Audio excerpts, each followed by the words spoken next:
Bonsoir à tous et merci de nous retrouver pour le journal. Voici les titres de l'actualité politique nationale. Indignation générale contre des agents des forces de l'ordre qui ont torturé hier une femme à Wanindara.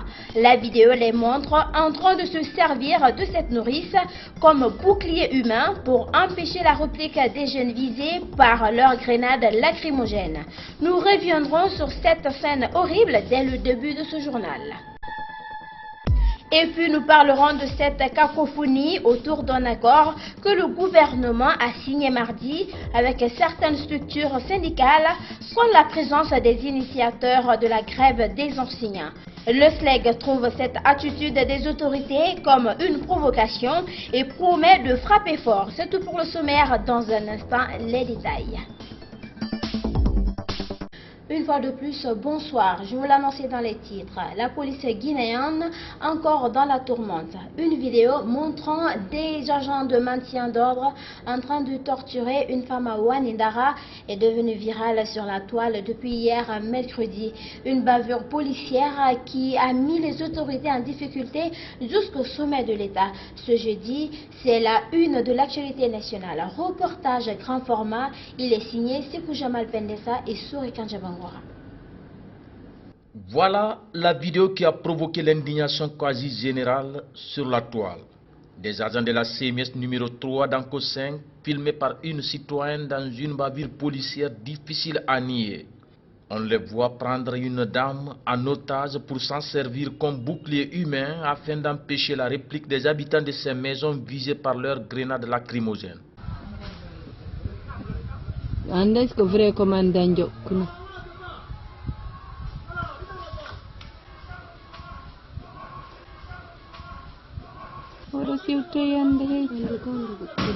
Après quelques minutes d'hésitation, ces adolescents foncent vers les agents et déclenchent une pluie de jets de pierres.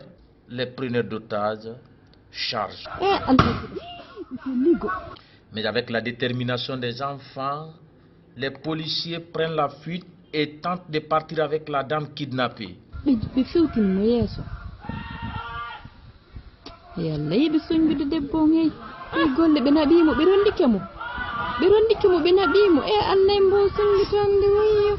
Visiblement fatigué, il laisse Fatoumata Ba à terre et commence à la traîner.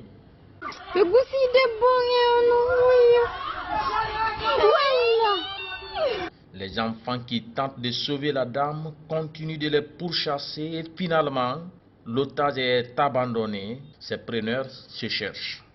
Impossible pour la fille qui a pris ces images de filmer le reste de la scène. Elle est asphyxiée par une épaisse fumée du gaz lacrymogène.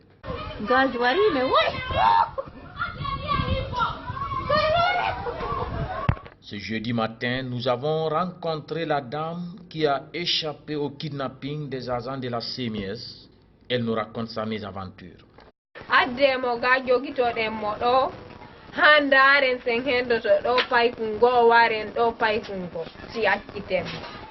Quand les policiers m'ont prise, l'autre a dit « Amenez-la ici, on la maintient jusqu'à ce qu'on arrive à tuer un enfant.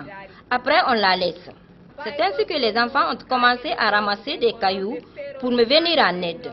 Avec cette réaction, les policiers ont pris la fuite en m'emmenant avec eux. Quelques mètres après, ils ont commencé à me traîner.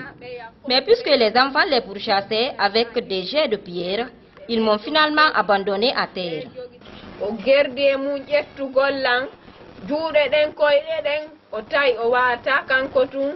Les preuves de cette autre bavure policière sont palpables. La colère est générale. Une réunion d'urgence est convoquée au ministère de la Sécurité. Après cette rencontre de crise, le ministre Damanta et sa collègue de l'action sociale se rendent à Wanindara pour rencontrer Fatoumata Ba sans succès.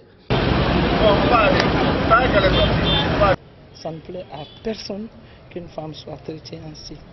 Et nous venons lui exprimer la compassion du gouvernement et lui proposer tout ce que nous pouvons faire vraiment pour pouvoir gérer sa situation actuelle. Malheureusement, le téléphone est resté fermé finalement et on a été accueillis par des jets de pierre. Je comprends. Peut-être que la femme ne veut pas nous recevoir. Ça, nous gardons cela, nous pensons que c'est tout à fait normal.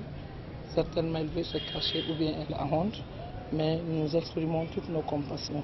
La compassion du gouvernement, de Monsieur le Président de la République, par rapport à ce qu'il a vécu. Dans la foulée, on nous apprend que l'agent preneur d'otages est arrêté. Arrivé au ministère de la Sécurité, nous lui avons tendu le micro pour savoir pourquoi a-t-il kidnappé Fatoumata. Nous étions sur le goudron, les enfants sont venus nous jeter des cailloux. Directement, nous sommes partis pour l'interpeller, ils sont courus. La dame est sortie dans une cour, elle avait un sillon de cailloux là. Depuis qu'elle a vu les policiers, elle est tombée. Je suis venu le soulever pour le sauver. Directement, les enfants toujours à continuer de jeter des cailloux. Elle a tombé, je l'ai pris encore pour le sauver. Toujours les enfants ont continué, je l'ai laissé se sauver. Sa manière de vouloir sauver cette pauvre dame, comme il le dit, a indigné à plus d'un. Je demande pardon, ça ne va jamais se répéter. Une demande de pardon apparemment rejetée par le directeur de la police nationale. Ansoumane Bafoué promet des sanctions sévères. Il s'est dit outré. Hier nuit, j'avoue que je n'ai pas pu dormir parce que vraiment ce que j'ai vu là-bas, même les animaux en brousse ne peuvent pas se comporter comme ça, donc ça ne m'a pas plu. Vous l'avez compris, la police a présenté ce jeudi un agent de la CMIS d'Anko 5 qui serait le désormais tristement célèbre preneur d'otages de Wanindara. Comment est-ce qu'il a été repéré? Suivez la réponse du directeur général de la police nationale. Ce matin, sur l'instruction du ministre de la Sécurité, j'ai convoqué tous les commandants de compagnie, les commissaires centraux, plus les différentes chefs de section qui étaient planifiés, puisque nous avons un programme, chacun est planifié dans un endroit bien donné et dirigé et coiffé par un gradé. Donc après visionnage, on a pu reconnaître un capitaine et un brigadier, surtout le brigadier qui tient la dame, qui fait d'elle bouclier, chose qui s'enseigne nulle part. On ne les a jamais enseigné ça à l'école de police ni dans les cours, dans les bases des CMIS. Et même en zone de rebelle, des comportements comme ça, même un rebelle n'a pas droit, à plus forte raison, un agent d'une police républicaine qui est faite pour protéger les citoyens de son pays et de leurs biens. Donc je suis vraiment désolé. Je demande une fois encore plus demander pardon à la femme et que de tels cas ne se répéteront plus. Et ce jeune, il va répondre et lui, vous ne le verrez plus dans nos dispositifs. Et tout ce qui il va servir d'exemple en tout cas, comme le cas de l'Argidan. Tous les jours, si demain vous avez d'autres vidéos, amenez tout compte fait. Si c'est dans les unités constituées, tout ça là, toutes ces preuves que nous sommes en train de montrer, ça prouve que toutes les accusations qu'on a eu à nous faire auparavant, les morts auxquels on met à notre compte, jusqu'à présent, personne ne m'a envoyé une preuve telle que la preuve de ce jeune-là pour qu'on puisse agir. Parce que nous en avons tous marre. Tous ceux qui ont des preuves contre les agents comme ça, à des comportements vraiment indignes, ces agents-là seront insurbés. Ça va nous permettre de nettoyer nos rangs et puis essayer de rendre la police guinéenne propre, parce que nous ne voulons pas vraiment de tels comportements ou de tels agents dans nos rangs. Les rencontres sur front de médiation continuent pour résoudre la crise guinéenne. Ce jeudi, le FNDC a été une nouvelle fois reçu par les conseils musulmans et chrétiens de Guinée. La principale information de cette deuxième rencontre est que le bloc anti-troisième mandat a accepté de suspendre ses manifestations de rue à la demande des religieux. Après la mosquée Faisal, le FNDC a également reçu une délégation de l'UIF à son siège. Suivez les explications d'Alfred Brematouri. Les visites de prise de contact se multiplient envers le Front National pour la défense de la Constitution. Après les religieux mercredi, c'est au tour du représentant de l'Organisation internationale de la francophonie de prendre contact avec les membres du FNDC ce jeudi en vue d'échanger sur les méthodes d'apaisement dans cette crise socio-politique. Nous sommes venus écouter le directoire du FNDC par rapport à son appréciation sur la situation, la manière la meilleure donc de contribuer positivement à l'apaisement politique, à ce qu'un climat plus serein prévale en Guinée.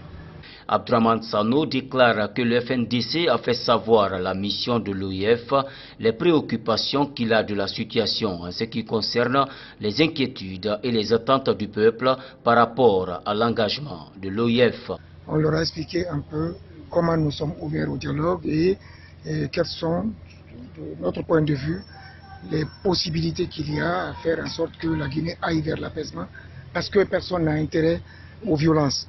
Il est vrai que nous avons porté au niveau du ministre pour la francophonie nos souhaits de voir cette organisation s'impliquer davantage pour que les violences qui sévissent aujourd'hui dans notre pays de la part des autorités et les forces de sécurité puissent s'arrêter. Les responsables du FNDC ont enfin décidé de faire une trêve de leur manifestation, ce à la demande des chefs religieux qui les ont reçus une deuxième fois ce jeudi à la mosquée Faisal.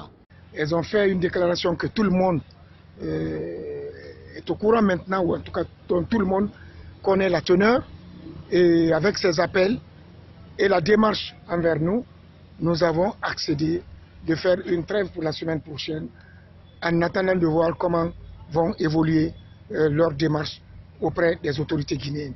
En tout état de cause, on demande à tout le monde de demeurer mobilisé, de demeurer vigilant, de demeurer prêt pour qu'au cas où les autorités guinéennes refuseront d'écouter nos autorités religieuses, que nous soyons encore là à continuer à nous battre jusqu'à ce que M. Alpha Condé réalise que le troisième mandat est une tricherie qu'on n'acceptera jamais.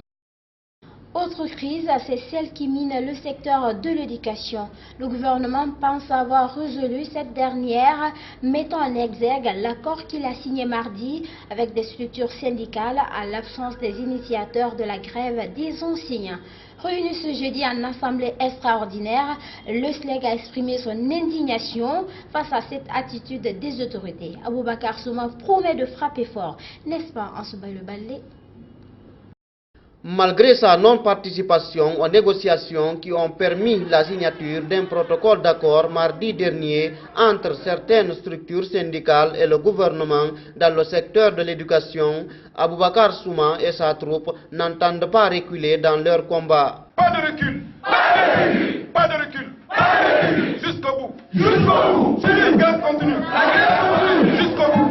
Le syndicaliste a expliqué pourquoi il n'a pas pris part à ces négociations. C'est pour ça qu'ils n'ont pas voulu partir.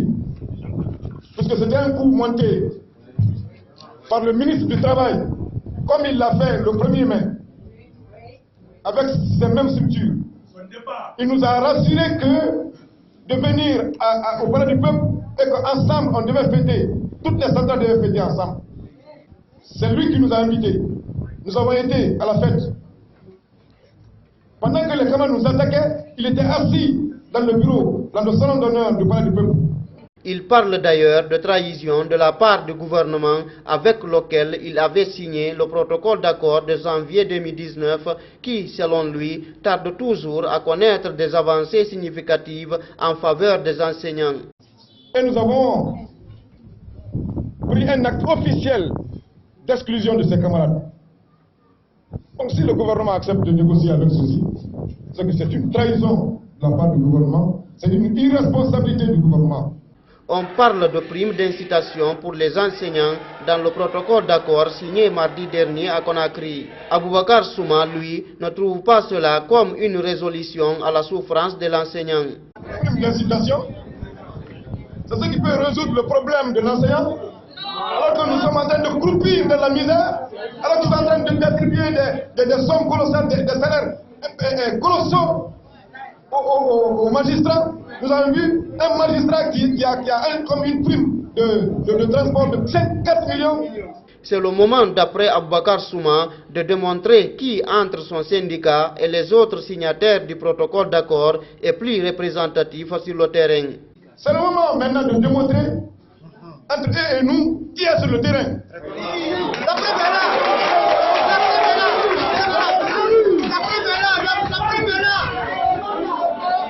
Les enseignants, fortement mobilisés à cette assemblée générale extraordinaire, ont réitéré leur adhésion aux idéaux de leur secrétaire général, Aboubakar Souma. Voilà le SLEG qui s'indigne face à la démarche du gouvernement qui a signé un accord de suspension de grève avec des structures syndicales qui n'en sont pas initiatrices. Mais les responsables de ces dernières trouvent que c'est tout à fait normal et pensent qu'ils ont tout simplement joué leur rôle, celui d'œuvrer pour l'amélioration des conditions de vie des enseignants.